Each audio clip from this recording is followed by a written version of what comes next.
Welcome back. Sadhvi Jayshree ગીરીને ભવનાથ મંદિરના વહીવટ કરતા પદેથી હટાવ્યા બાદ નવા મહંત નિમવાની તજવીજ હાથ ધરવામાં આવી છે। આજે ભવનાથમાં સાધુ સંતોની આ અંગેની એક બેઠક મળી હતી, જેમાં મહામંડલેશ્વર ભારતી બાપુ મહાદેવગીરી સાથે બેઠક યોજવામાં આવી હતી, જેમાં પૂર્વ મહંત સહિતના સાધુઓએ કલેક્ટરને આ અંગે રજૂઆત કરી છે। ગુરુ શિષ્ય પરંપરા મુજબ નવી નિમણૂક કરવામાં આવી।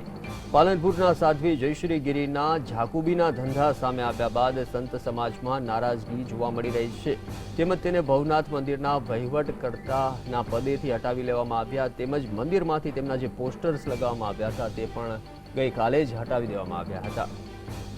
તો આ અંગે વાત કરી અમારા સંવાદદાતા સંજય સાથે। જી સંજય, સાધ્વી જયશ્રી ગીરીને ભવનાથના વહીવટકર્તાના પદેથી હટાવી દીધા બાદ આજે બેઠક યોજાઈ છે, શું છે આપની પાસે વિગતો? અચ્છા દિલીપ, આ ફેબ્રુઆરી મહિનાના અંતિમ સપ્તાહમાં મહાશિવરાત્રીનો મેળો આવે છે।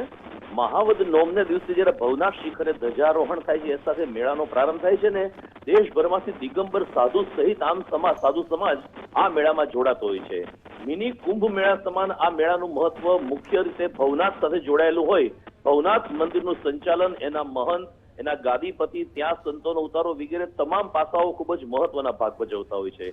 છેલ્લા એક સપ્તાહમાં જે રીતે જયશ્રી ગીરીનો વિવાદ બહાર આવ્યો છે અને એણે બળજબરીથી ભવનાથ ઉપર કબજો લેવાનો ભૂતકાળમાં પણ પ્રયાસ કર્યો હતો।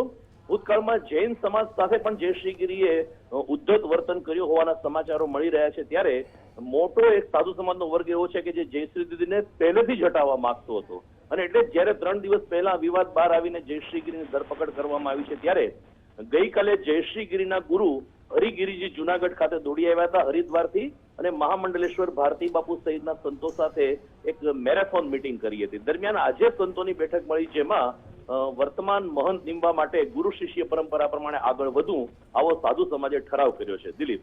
જી સંજીવ, ભૂતકાળમાં જયશ્રી ગીરીનો ગુનાહિત ઇતિહાસ રહ્યો છે, આમ છતાં તેમને ભવનાથના વહીવટ કરતા પદે હમણાં જેમની નિમણૂક કરવામાં આવી હતી, તો આ અંગે કોઈ સાધુ સમાજ કંઈ કહી રહ્યો છે? 11 જાન્યુઆરીએ